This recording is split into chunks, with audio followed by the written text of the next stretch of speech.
Okay, we've got a small group today, which I actually think will be kind of nice because I would even prefer for it to be a little bit more conversational. I know at least a few folks that are here uh, have already joined, and were part of our last conversation around future of digital fabrication and maker education, which is great. My name is Stephanie Santoso. I'm the director of Maker Initiatives for Citizen Schools Maker and Makers Network. And thanks so much for joining this session, which is really focused on talking a little bit more about the commitments model and how you can actually use that to help grow what you're doing around digital fabrication education and maker-centered learning.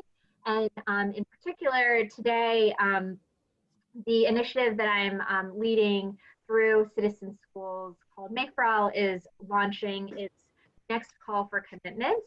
We do a national call for commitments in support of maker-centered learning in the US each year. We did one last year, and this is the day that we're launching our call for 2020.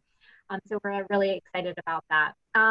I just wanted to spend a quick minute here talking just a little bit more about Citizen Schools Makers and Mentors Network, so you can kind of understand how the Make for All initiative fits in to the work that we do. So the Makers and Mentors Network is really focused on helping communities deepen what they're doing around two specific areas that are integrated. So one, maker-centered learning, and the second is around STEM mentorship.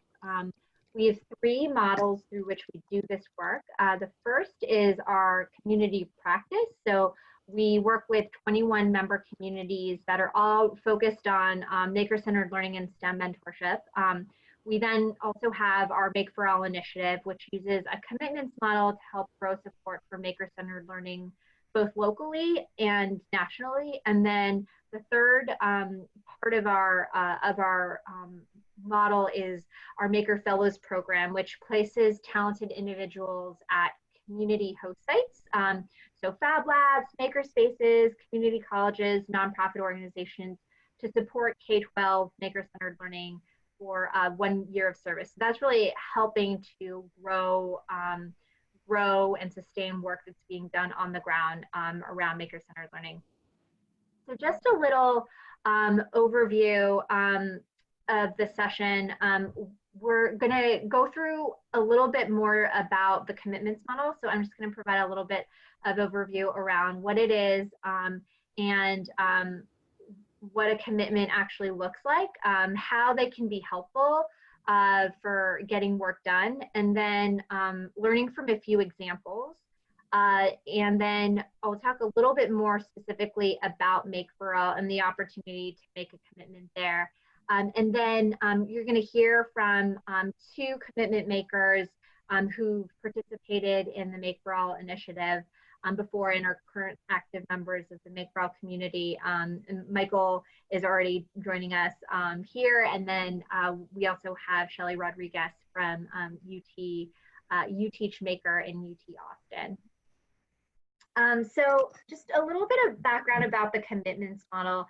The model has actually been used by a number of different organizations and initiatives to gather more support and really get work done on particular topic areas or particular issues. So the model itself isn't necessarily something new. So one organization that's done this in a high profile way for a number of years is the Clinton Global Initiative. So they've actually used the commitments model to bring together leaders from around the world to focus on developing new goals and partnerships and to actually take active steps towards solving some of the world's most pressing challenges. So they've done like a call for commitments to action around topics like public health or environmental sustainability or education. And then the first time I actually had the opportunity to work with the commitments model was when I was working at the White House as the advisor for making, where we used the commitments model to really drive more support for the President's Nations of Maker initiative. So President Obama from 2014 to 2016, each year issued a national call to action for all sorts of different kinds of stakeholders, federal agencies, mayors, libraries, museums, K-12 schools, school administrators, colleges, to raise their hands and really think about ways that they wanted to continue to support what was happening around the maker movement in their communities. And a sub focus of that was around education. So like an example of, you can still find the commitments that were announced for each of those years online, but you know, an example of a commitment, a set of commitments from mayors that that was announced as part of this effort was we had 100 mayors respond to a challenge that we issued to sign on to the Mayor's Maker Challenge, which essentially mayors committed to taking steps to support local makers in their community by doing things like making it easier for underutilized buildings or structures to be turned into maker spaces. So that's kind of an example of a commitment that came out of those efforts. And then we also had different federal agencies that participated. So the Department of Education recognized that there were lots of high schools that really wanted to have maker spaces but didn't necessarily have the resources, whether that was monetary or like from a design or infrastructure perspective. So we worked with them and they designed a CTE makeover challenge where they did like it was a national call for high schools around the country to apply to win funding, and then also other things like equipment and technology and technical support so that they could turn part of their high schools into Fab Labs and maker spaces. So there were also a large number of commitments that came out of the Fab Lab community and the Fab Lab network. And so I just wanted to just share a few examples here. So this first one, to give you a little bit of a sense of what a commitment looks like on a smaller scale, I talked about like how mayors were making these like bigger commitments. The idea with commitments is that they're right size for like the community and for the organizations that are making those commitments. So commitments can come in all shapes and sizes. This one was really impactful. So Intermediate Unit 1, which is an organization that actually serves like more than 50,000 students in rural Pennsylvania, committed to working with partners like Chevron, and then also the Fab Foundation to create a flagship Fab Lab. And that mobile Fab Lab, this was a commitment in 2015, and that mobile Fab Lab is actively they followed through on creating that Fab Lab, and that Fab Lab is actively continuing to serve students in that community today. Similarly, there's a Fab Lab at the Museum of Science and Industry in Chicago, and in 2015, they wanted to expand what they were doing in their after-school program at their Fab Lab. And so what they wanted to do was to actually reach out into the school districts to help them be able to create spaces. And so they ended up developing a equipment loan program, the idea being that schools could then like try out the technologies before committing to buying something that they didn't know if they would use consistently.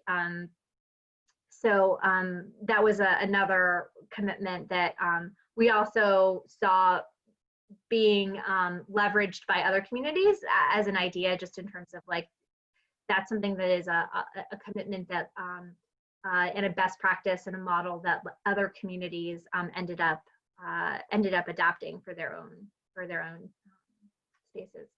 So just to describe, you probably already have a little bit of a sense of what a commitment is. It sounds a little bit like a goal, but beyond being a goal, commitments they're really action driven. So you could describe them as part goal, right? The idea is that commitments are really designed to help you describe what it is you want your organization to accomplish, and how you want it to grow in the work that it's doing, in this case around maker-centered learning.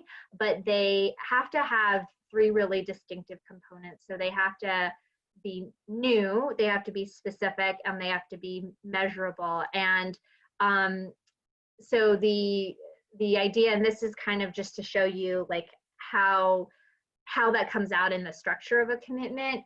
The new part's really important because the idea with a commitment is to push yourself and your community to grow what they're doing. And so by new, I mean it could be actually an expansion of the work that you're already doing. So if there's a program or an initiative that is working really well, but what you want to do is to serve more students or reach more educators, that completely counts as new.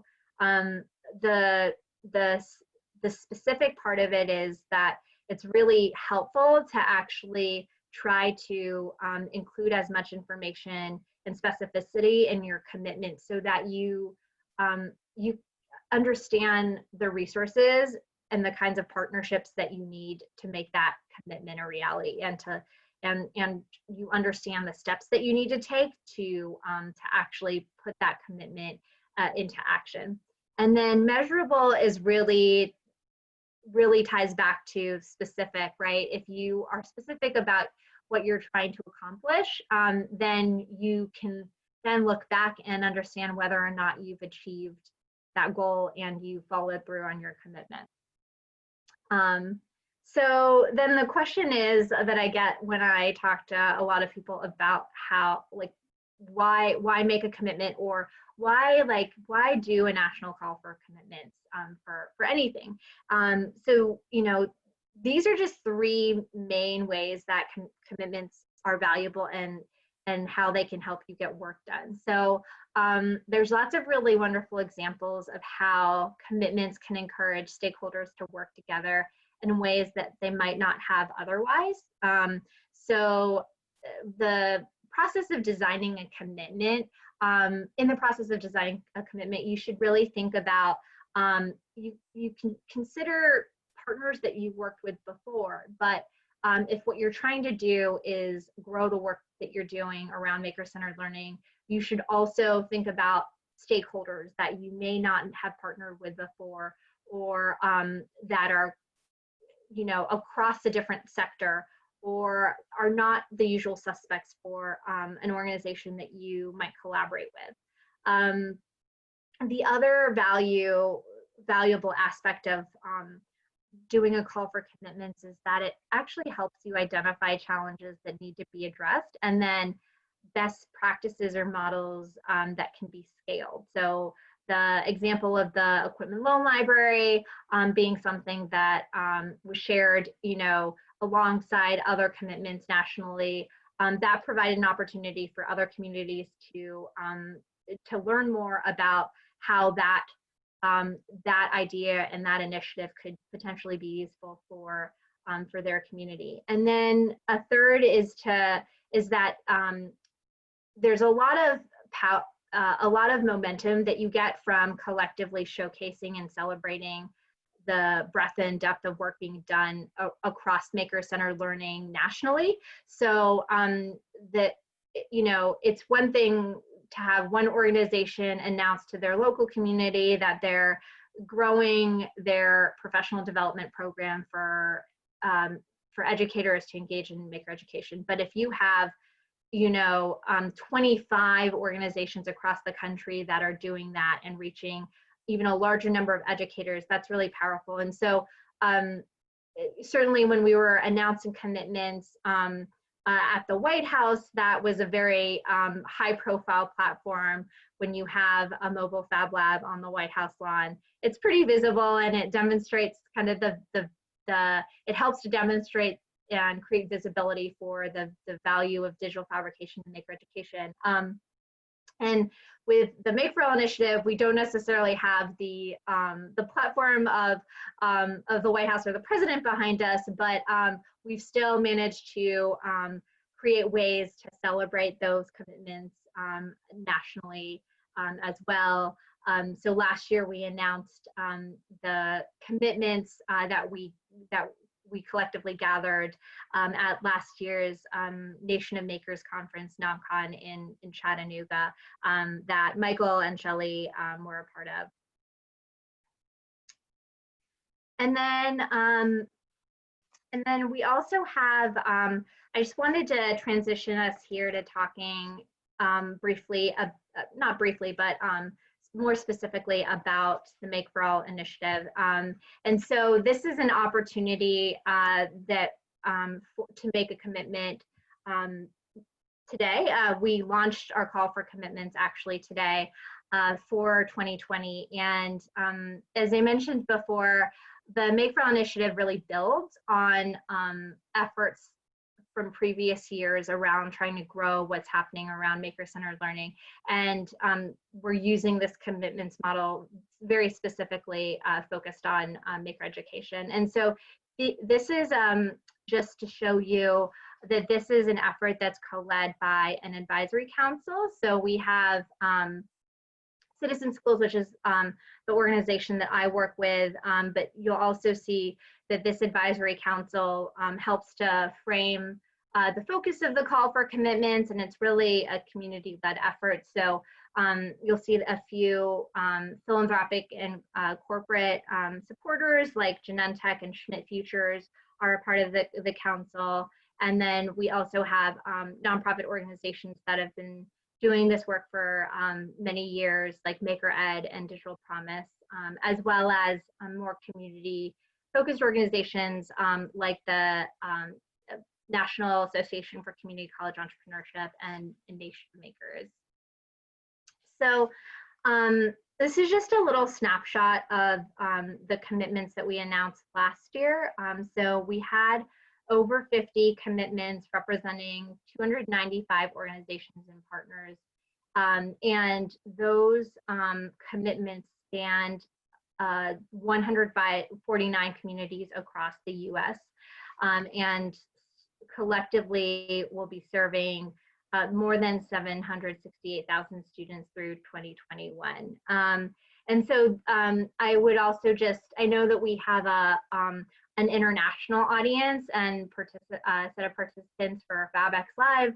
The Make for All call for commitments is focused on the US, and that is in large part because Citizen Schools focus has been in the US historically. That being said, the commitments model is something that you could take and use in your own local communities and do a local call for commitments at the city level, which the city of Pittsburgh has done through the work with their Remake Learning Network, or you could also adapt this model and do a national call for commitments to support digital fabrication education and maker-centered learning in your country. And if anyone's interested in doing something like that, I would be happy to talk to you about it. I would love to talk through what that could look like, just because I know there's limitations to the commitments we can garner internationally through this particular effort, since we have a US focus. And then this is just one example I wanted to bring up here about to kind of bring a little bit more life to why the commitment model is really valuable beyond the fact that the commitments themselves are valuable. But the process of gathering the commitments, as I mentioned before, actually can help you identify where there are really big challenges like across the field. And when we surveyed commitment makers last year, one of the big challenges that many commitment makers faced was that they still needed to have capacity and direct support for make K-12 maker education as they wanted to grow the work that they were doing. And so this led us to developing the Maker Fellows program, which Citizen Schools launched earlier this year. And we're just about to have our first cohort of 27 fellows that will be working at 23 host sites around the US, start their year of service. So the idea is that these fellows will spend 1 year really helping organizations, so and institutions. So the host sites are community colleges, they're historically Black colleges and universities, makerspaces and nonprofit organizations grow what they're doing around K-12 maker education. So this program was in a lot of ways very much informed. The creation of this program was informed by the call for commitments and what we learned from that call for commitments. And it's also led us to collaborate with more closely with other commitment makers and members of the Make for All Advisory Council. So for example, the Maker Fellows are going to be going through professional development that that Maker Ed, the nonprofit Maker Ed, is going to be helping to lead. So this is information on our themes for this year. So we decided to have 4 focus areas for this year's call for commitments, and this is really in response to the COVID-19 and systemic racism. And so these are not in any particular order, they're all equally important, but we're really looking for commitments that fit one or more of these, that address one or more of these themes. So the first is maker-centered learning at home, creating experiences for all students to make outside of the classroom or makerspace, regardless of resources available. The second is problem solving for community resilience, enabling all young people to solve problems in their local communities through maker-centered learning. The third is anti-racism and inclusion, addressing the lack of support for people of color in maker-centered learning by fostering opportunities and environments that are culturally relevant, inclusive, and equitable. And then the fourth is mentorship, which is really focused on growing all students' interest in making by creating more role models and a network of support and encouragement. So this is just some additional information about how to make a commitment. If you visit this bit.ly, it's MFA, bit.ly/MFA 2020 commitment, you can actually submit your commitment idea there. It doesn't have to be final by any means. It can just be simply the idea or a draft of your commitment, and someone from our team will actually follow up with you so that we can have a conversation to talk a little bit more about what you're thinking and potentially brainstorm with you around partners, for potential partners for your commitment, if that's helpful. And then I've left the website for the broader Make for All initiative here, makersandmentors.org/makeforall, just in case you want to learn additionally about the initiative.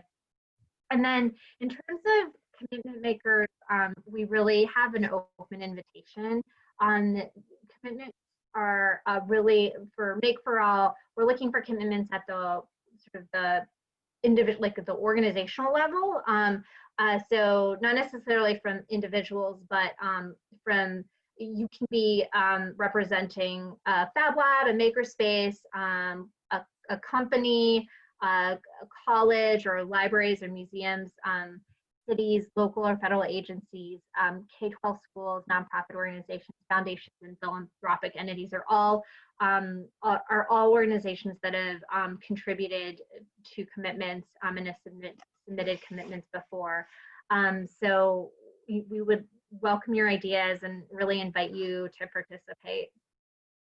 And then finally, just a few tips for creating a commitment, whether that's a commitment for Make for All, or if you are like brainstorming and thinking about potentially making running your own call for commitments and wanting to figure out how to design commitments. So one, I think, is to be ambitious, but also realistic. So I think it's great to kind of brainstorm your blue sky commitment, right? Like what would that look like? But also then to really think about like what would it take to accomplish that in a year or 2 years or 3 years, whatever that realistic time frame seems like for you and your organization. The second is to think about potential partners and consider stakeholders that you might not already know.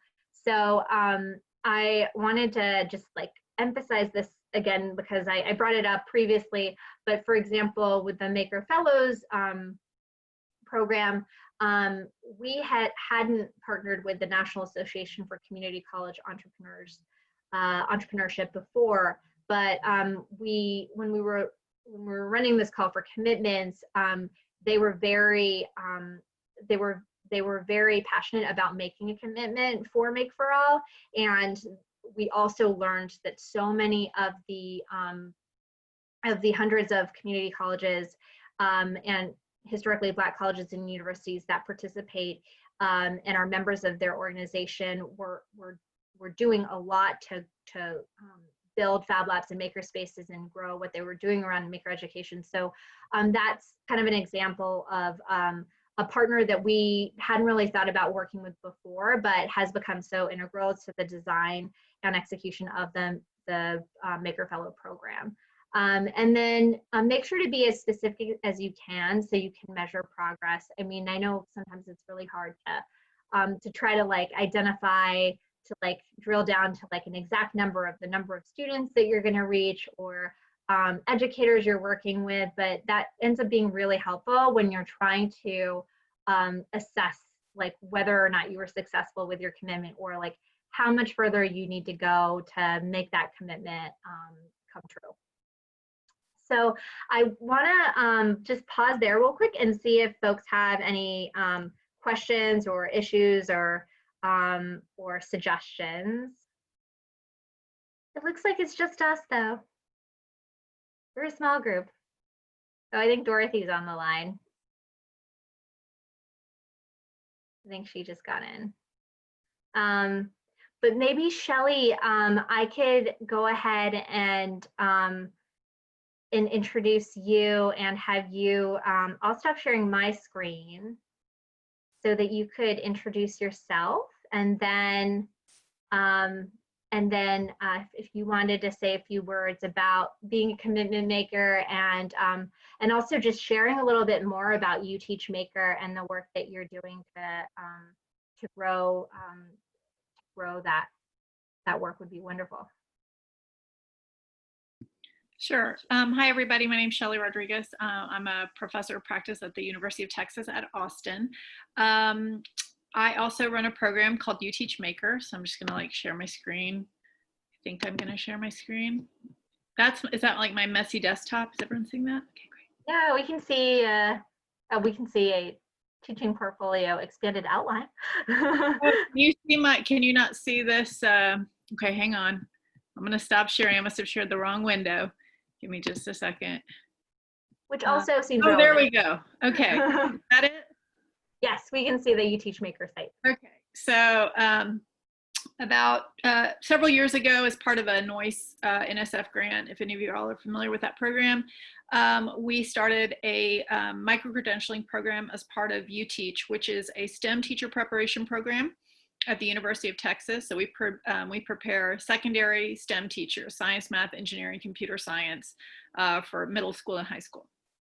We created a Maker micro-credentialing program. If you're interested, I'll put the link in the chat. There's lots of information on our website about our program particularly. We have the model for micro-credentialing that a lot of people have adapted and used and asked about. And what we ended up doing for our commitment, and you can just see all the process here. What we ended up doing for our commitment was partnering with other You Teach programs around the country. So I already brought that up. Because You Teach is actually a network. So there are You Teach STEM teacher preparation programs at universities all over the country. And several of them were very interested in what we were doing at UT Austin. And so I guess the point I'd like to make about making commitment is, first of all, I had no idea what it was before I started. And Stephanie spent quite a bit of time with me on the phone trying to walk me through it because I didn't really understand the purpose. I couldn't really understand how to wrap my mind around it. But what had ended up helping us do is coalesce this group around this idea of making for all. There had been like kind of lingering interest, and people had been saying, oh, that's really cool. We love what you're doing in Austin, like really interesting. And so this gave me a leverage point to be like, hey, you've mentioned that you were really interested. Do you want to like officially come on board and make a commitment to trying to bring this to your school? One thing I do want to highlight is, and Stephanie helped me understand this, is that it doesn't mean that you like have all the resources and everything you need to do it right now. The idea of making the commitment is to try to get the idea out there to see if you can get more interest in it. And it has been a really great talking point. So going to funders or just really talking to people about what we're doing at UTeach has become more powerful as we show the interest around the country. And we've been able to sort of maintain this through like some email groups and things like that. So we have a commitment from 22 UTeach universities to try to bring maker education into their programs in several different ways. And we're hoping to do it, well, I think we may have to stall a little bit. We were hoping by 2022. Obviously, COVID has brought some interesting challenges and definitely has moved my focus away a little bit, dealing with my classes and online learning for the university, but hoping to get back to really pushing this process again. And ideally, all this material that you're seeing, not the website per se, but all of this stuff on this page and kind of coming up with a sponsorship package, and all of this came about because of our Make for All commitment. Because without that, I just didn't have the push. I didn't have a reason to put it all together. And so it really helped me provide a framework for what it would look like for someone to come in and help sponsor UTeach Maker across the country. And so it's really exciting. It's just branding. It gets your name out there. And people like Stephanie are great about helping you connect with other partners from the commitment that you've created. Steph, is there anything else I should mention? No, that's awesome, Shelley. I mean, if there's anything else you wanted to add, I mean, I think like the other thing that I remember we were talking about early on when you were like working on creating this commitment last year was like also just like it helps like in the context of your specific commitment, you were also like surprised by like how much of a demand there was. Like you knew that there was a demand for the UTeach Maker program, but then I think you also through this process, you also surfaced like additional UTeach programs that like maybe you hadn't necessarily been interacting with before that like were interested. Is that right? I feel like I remember having a conversation with you about that. That is right. So I knew of like 5 or 6 programs that were interested, but the Make for All gave me the impetus to send out a survey to all the UTeach programs, and I ended up getting 22 responses back of people of different levels of interest, but I never would have known that if I hadn't had this. And it also gives them a leverage point to take to their administration or their department or their co-directors and say, hey, you know, we're getting on board with this with UTeach, and here's going to be the impact. Make for All does a really good job of like giving you some numbers and things like that you can put in front of people to say you're part of this effort. So I think it just helps organize and frame and crystallize your ideas so that they're easier to present, not only within your organization, but beyond. Yeah, thank you so much. And it's always so exciting to hear about the progress that you're making, and obviously understandably like challenging given that you've had to, you know, given recent disruptions with COVID and whatnot, but really wonderful to hear that like you and your team and the UTeach Maker Network are like, you know, continuing on. Yeah, we're doing a whole bunch of stuff around all those themes that you just mentioned. So it's great minds think alike. All right, excited to do some more one-on-one brainstorming with you for this year. Thanks so much, Shelley. And we also have joining us Michael Stone, who is the director for, is it Innovative Learning? I feel, yes, I got it right. I knew, I was like, that's a cool title.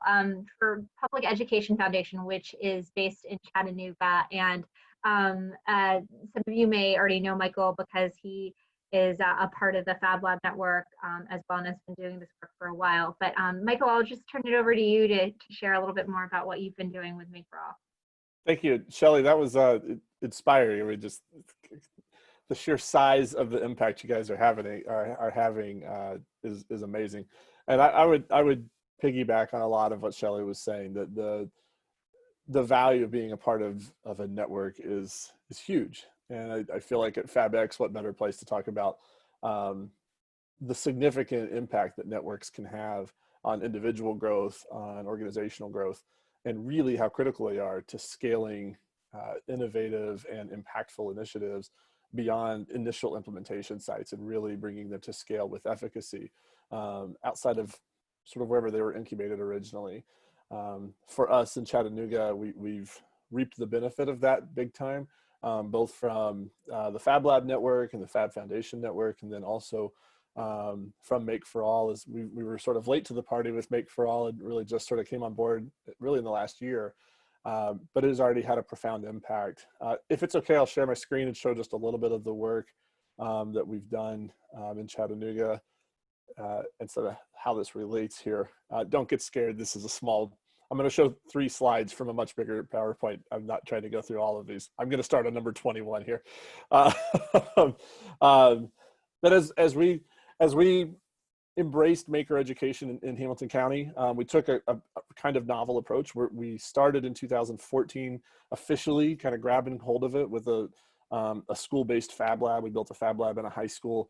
It had a transformative impact almost immediately. It was at STEM School Chattanooga, and Dr. Donan, the principal of that school, and his staff have really been pioneers in integrating digital fabrication formally in such a way that it's not an end in itself, but it's really used to shift how students engage in the learning process. So they leverage the access to the kinds of tools that are found in a Fab Lab to transform how students engage in, it's a PBL school. So they use project-based learning as sort of their modality to put students in learning situations where they're solving real world problems. And what Fab Labs brought to the table is now they're not producing theoretical solutions or cardboard and duct tape models. They're now empowered to actually create functional solutions to their real world problems. So that increased level of authenticity in the making, we have seen significant increases in student engagement and in much richer learning. So that work out of the STEM school scaled pretty quickly locally. Volkswagen has a plant here in Chattanooga, made a significant investment a couple of years into that work here.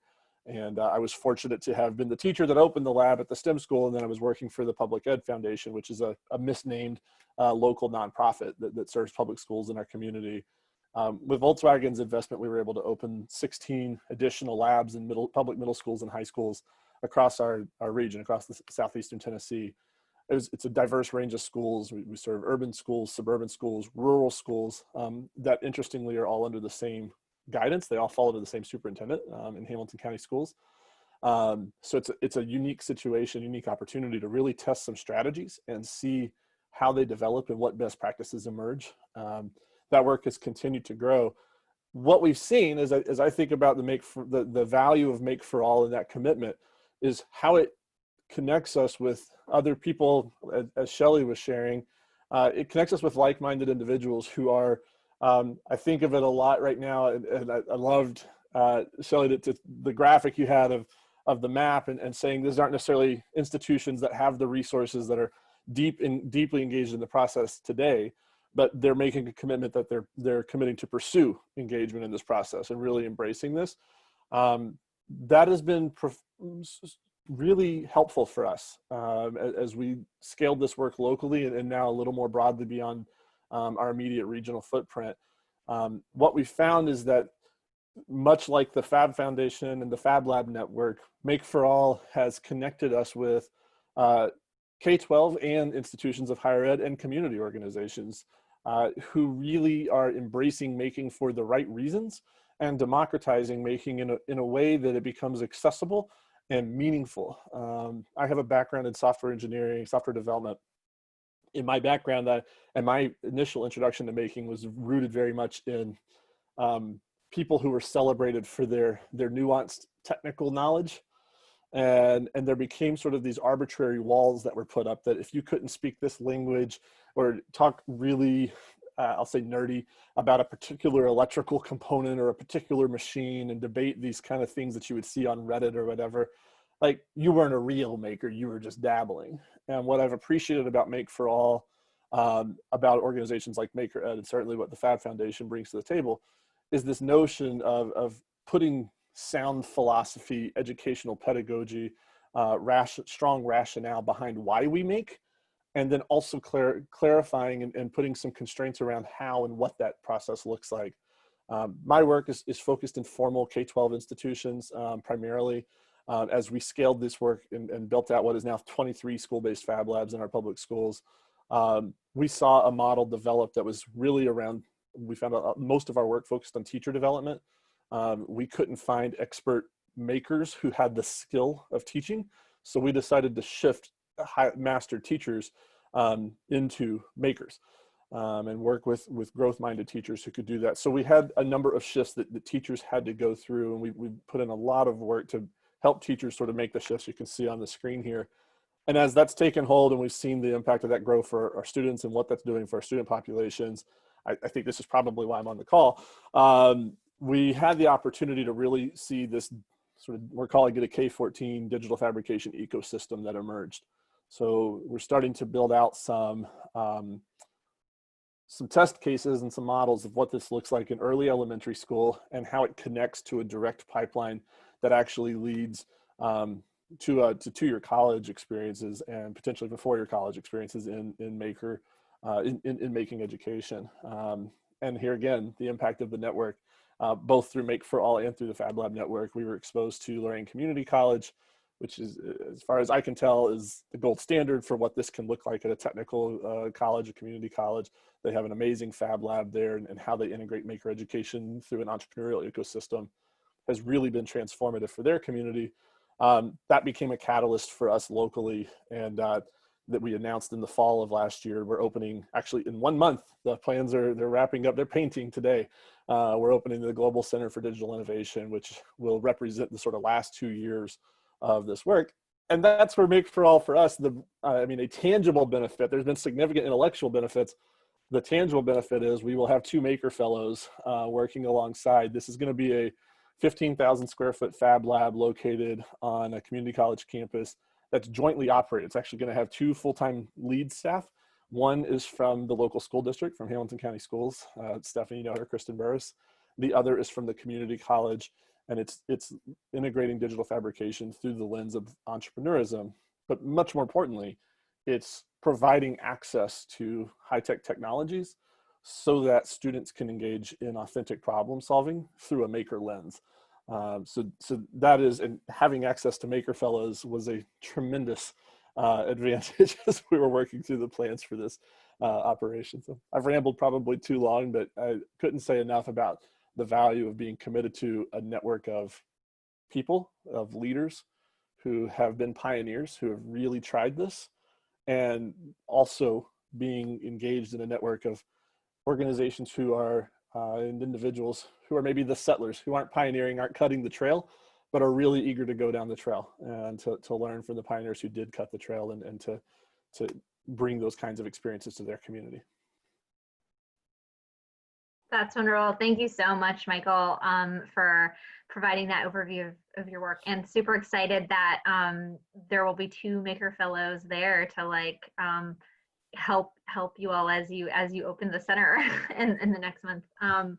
That's great. Well, with the time we have left, we've got a little under 15 minutes, more like 10 minutes, but I wanted to I know that there were 2 questions that were in the chat. I think the first one I saw was around,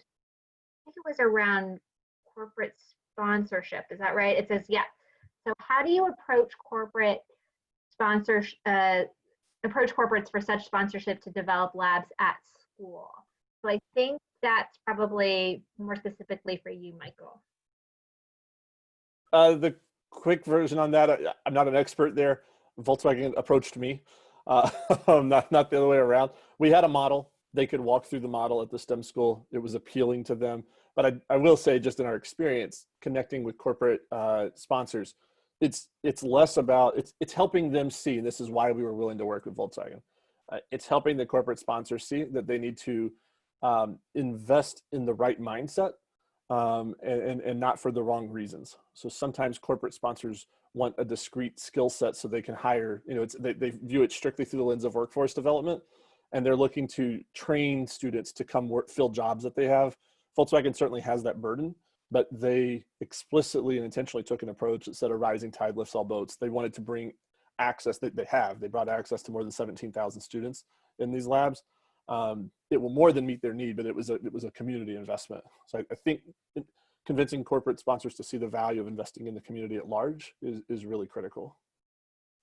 Awesome. And actually, like, it occurs to me too that like other folks that are here in the conversation might have had experience too with corporate sponsorship and support for their spaces or their fab labs. And so just wanted to also see if anyone else wanted to share anything out as well on that front. Well, Steph, I wanted to just chime in and say, like, one of the things we've been working on is really trying to, connect the local. So, you think of corporations, you think of them as like this big, monolith, but the reality is they have centers in these different locations, and their children are going to the same schools as your kids are, right? So I think there is a bit of humanity that can be placed when you're talking to corporations, that they're not just one big thing. And one thing recently, this is a little tangential to the K-12, but Nation of Makers just partnered with Accenture, which is, a sort of global consulting company. And they actually wanted to specifically partner to provide support for makerspaces, creating PPE in the cities that they were already in. So they were very specific that they wanted it to be in locations, and to the extent that we could do that. And part of that was they also wanted to donate volunteers. And they had a lot of people. Now, I know at K-12, it's a little more challenging to have volunteers from the outside, because you have to obviously go through certain preparation and screening in most places around the world to make sure that our kids are safe. But I think it's a great opportunity to make the corporations really realize that they're part of your community. And I know that Volkswagen in particular, that's how they see themselves, and that really has gone a long way to making them feel bought in, because they're like, well, this is our neighborhood, this is our kids' makerspace, right? So just something I wanted to chime in with. Can I add one more thing to that? We have found that building relations both with local and, regardless of the size, sort of mom and pop, all the way to Volkswagen, which in our neighborhood is a huge employer here. We found that we get a lot of headway if we don't, as a K-12 institution, if we don't go with, most K-12 organizations go with their hands out saying we need money. All right, they ask for funding or for lecturers, and corporate partners really aren't interested in either. So we discovered a few years ago when we opened the first lab, we asked for community partners to present one thing. We just asked them to give us problems that our kids could try to solve. So when we asked for problems, right, it's sort of the old moniker in nonprofits, right? If you want money, ask for an idea. We asked for their problems. What could our kids attempt to solve? Our kids then pitch back to them. So they give us 1 hour where they pitch to our students of the problem. 9 weeks later, our students pitch a solution back to them. That's it. It's a 2-hour commitment and no asking for funding. What we've discovered is as we work that model, funding and sponsorship starts to take care of itself. They start seeing the need and feeling, to Dorothy's point, a part of this growth in their own community, and they want to get involved then. That's really smart. And thank you for sharing that, Dorothy. Anyone else wanted to share thoughts on that particular point? If not, we can go to the next question, which was Jeffrey was wondering, what makes it a global center, Michael? So I didn't name it, first of all. There was a little bit of just marketing that went behind that. I'm not sure who picked the name. But I will say they do have a specific focus. They're very interested. The leadership team, there's 3 institutions that are helping lead that work. They are specifically focused on trying to connect to global networks, and not just leveraging the impact of the global networks here, but also scaling out as we identify best practices and do some fundamental research on what that looks like as this K-14 pipeline emerges, really helping to try to, there is an explicit stated goal to try to build a model for what this can look like around the world.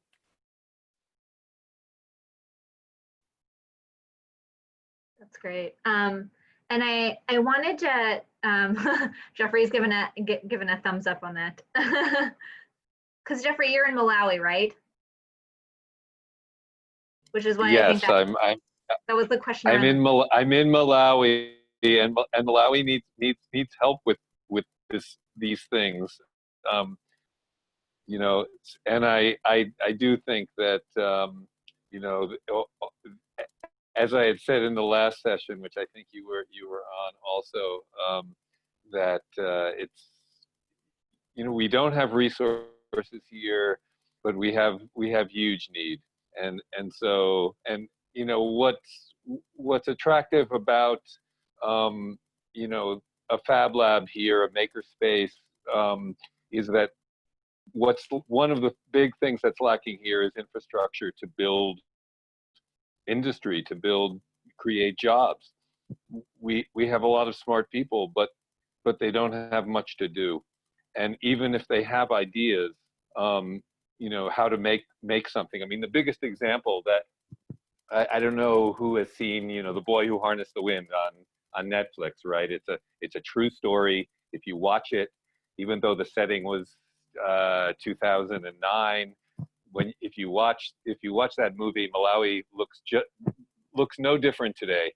And you know, here was an instance of utter, you know, sheer creativity via, you know, through willpower, and you know, so that determination is there, but the resources really matter, and to provide you know, through a Fab Lab, to provide an opportunity to really turn an idea into something that people can use is huge. And so, you know, that's what's driven me, you know, to focus there. I originally came to Malawi to try to fix their healthcare delivery mechanisms through digital, you know, through technology. And what's still amazing to me is that with just a small amount of money, big impact can happen. But it's not happening, and it's not happening because of awareness, really. I mean, part of it was government. The government just changed here only a few weeks ago. So there's hope that at least there might be, you know, through awareness and through, you know, communities like this helping to make governments more aware of what's possible. So yes, that's, you know, that's my pitch. We'll see. We'll see if it happens. We'll watch it happen. And again, any support that you know, people want to give to reach out to educate me, because I'm not an educator. I'm a technologist. I've been a technologist for more than 4 decades, and so, you know, I want to see this happen. I really want to see some you know, equality happening in the developing world, because it's too slow, and I think it can happen much faster. Thanks for sharing, Jeffrey, and I think you're in good company in terms of potential collaborators and folks that could help be thought partners in the work that you're doing there. I'm not sure I want to pronounce your name, but I don't know how to pronounce it exactly. Are you able to unmute yourself and tell me how to pronounce your name? It's Dijoti. Dijoti. Okay, I got it. Dijoti, you had another question.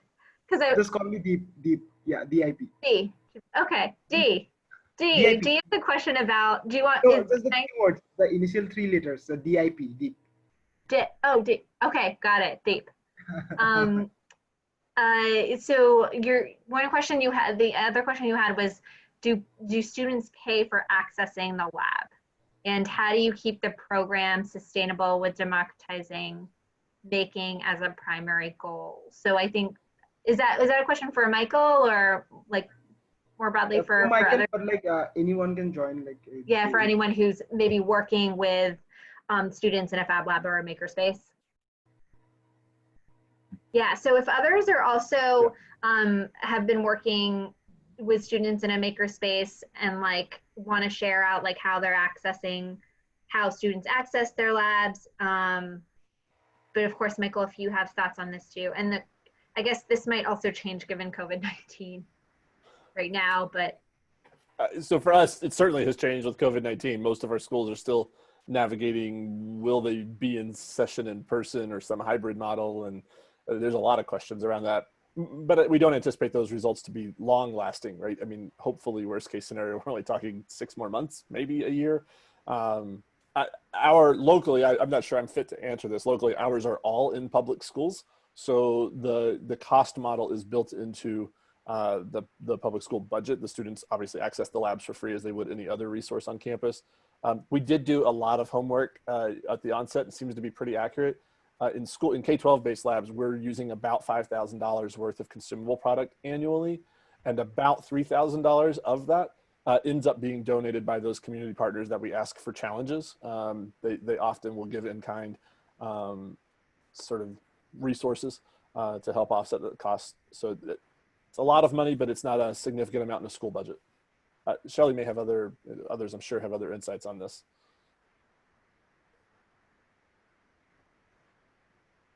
All of our makers are in K-12 schools as well. So as Michael so poignantly noted, we have found early on that the teachers and the educators were really the bottleneck for all of this. You can have all the tech in the world, you can have all of the kids who are interested, tons of materials. And if you don't have educators who are comfortable with themselves with a maker identity and sort of that growth mindset, you're not going to get very far, at least in the school setting. And so we thought where better to deal with that than with pre-service teachers who are learning what it means to become a teacher and sort of developing that identity. So in the same way, most of the schools provide the resources, but we also work one-on-one with all of our makers to individually help them fund things. So the INFI Maker Awards just came up. I don't know if you all are familiar with that program. One of our makers partnered with one of our mentors, which is CoLab Community Makers. One of our graduates from Crockett High School, which is an urban high school in our area. They're going to work together to bring projects where teachers and students work together to make, so that they see themselves all as learners and on an even playing field in some ways, to democratize that process, as someone was saying. So there's lots of ways that mentorship, and I think Michael had that in his model as well, is really helpful in helping individual participants in your program find the resources that they need. Thanks for sharing that, Shelley.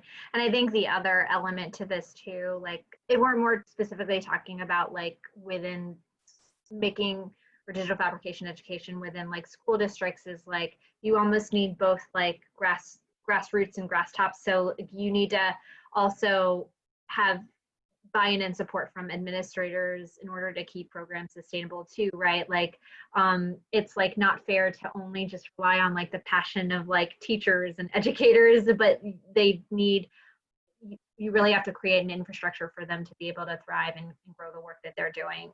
And that has to also come from other decision makers in that space, including like administrators. I know that we're at time. We had one more question that Rebecca had that was more specifically around commitments, and that was around like how many of each type of organization becomes part of the Make for All commitments, which is a really great question because I sort of like had a laundry list of these different kinds of organizations and institutions that participate.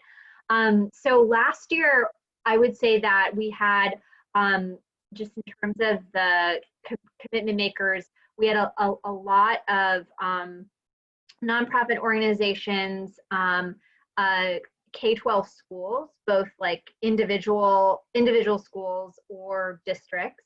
And then we had higher ed institutions like community colleges and four-year like research institutions.